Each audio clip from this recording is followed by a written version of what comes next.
Uri umunyamugisha rwose niba ubasha gukurikirana ibiganiro nkugezaho buri munsi.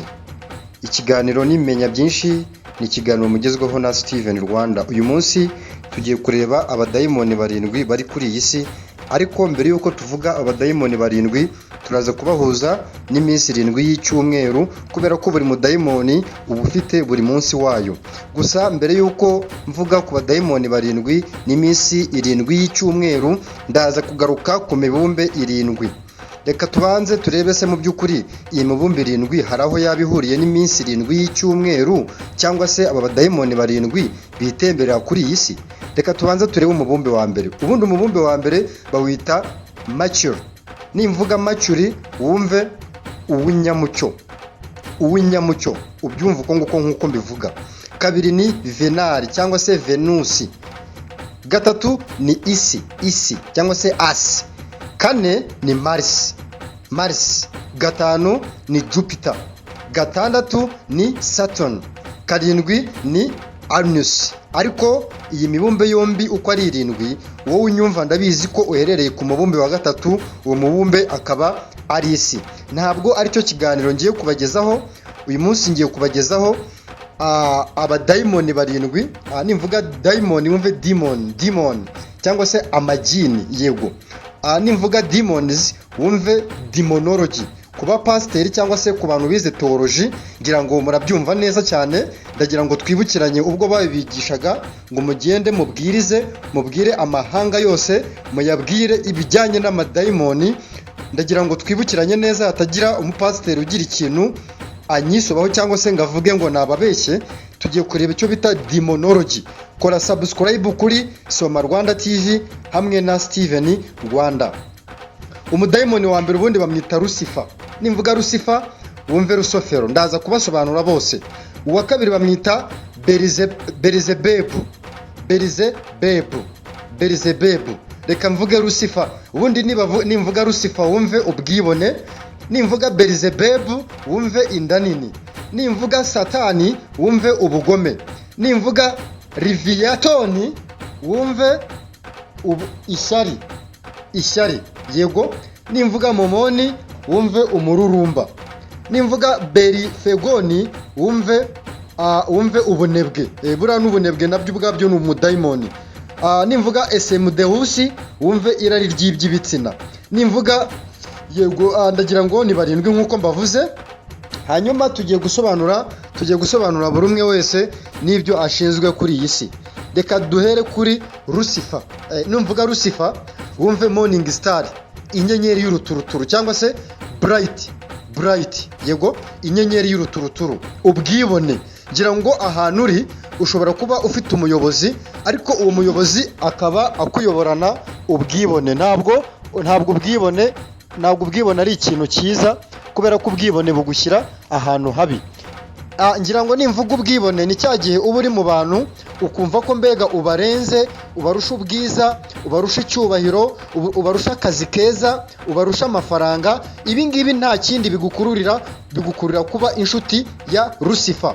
Uyu Lucifer rero nawe yabaga mu ijuru. Nimvuga mu ijuru wumve ko aba bamarayika 7 bose Imana yarabarakariye irangije ibajugunya ku isi.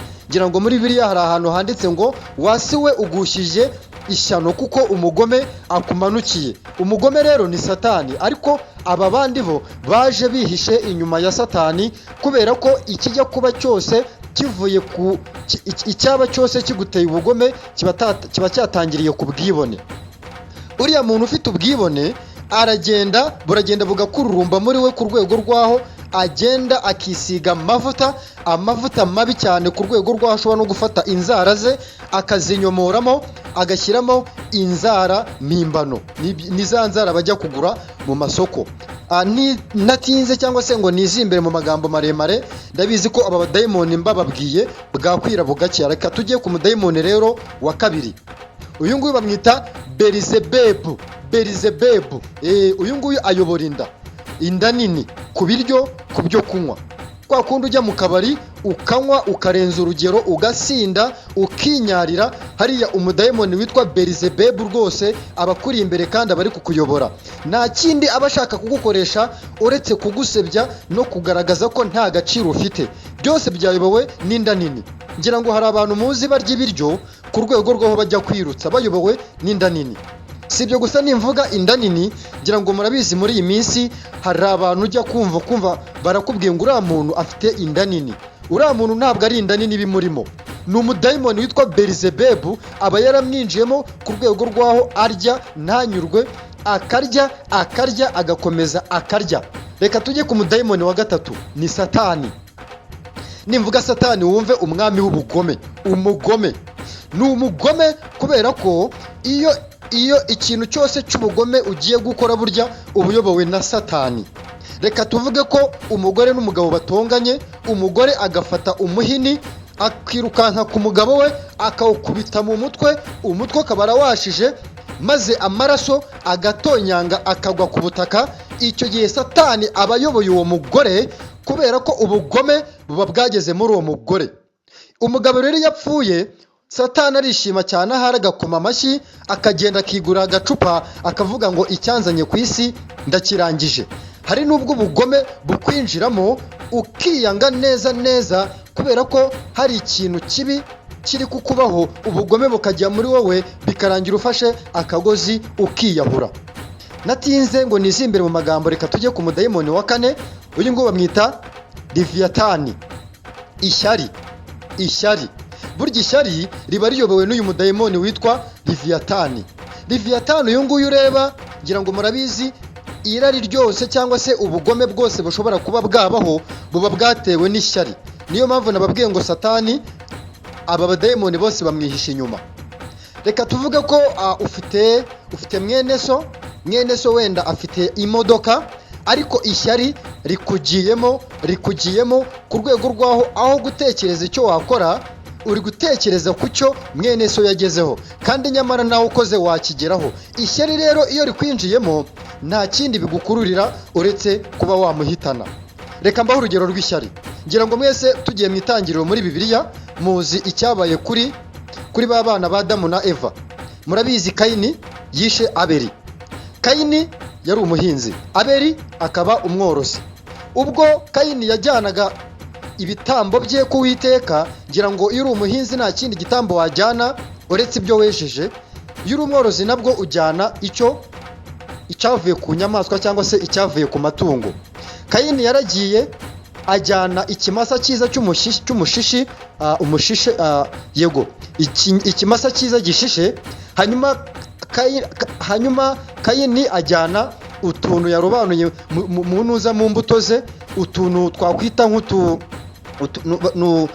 urabona kuriya ufata imbuto ugiye guhinga, hari udushyimbo ukuramo ukadushyira ku ruhande. Rero Kayini yishe Abeli kubera ko yamugiriye ishyari. Icyo gihe Kayini yarayobowe n'uyu mudayimoni witwa Liviyatani. Reka tujye kuri Momoni. Momoni rero, nimvuga Momoni wumve umururumba w'ubutunzi, umururumba w'amafaranga.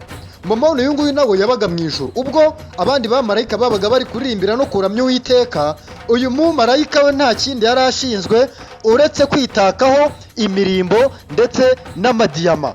Uyu mudayimoni ntabwo yakundaga Uwiteka kubera ko akazi ke kwari ukwiyambika ndetse no kwirimbisha, akirirwa yambaye amadiyama mu ijosi, akanga gukorera Uwiteka.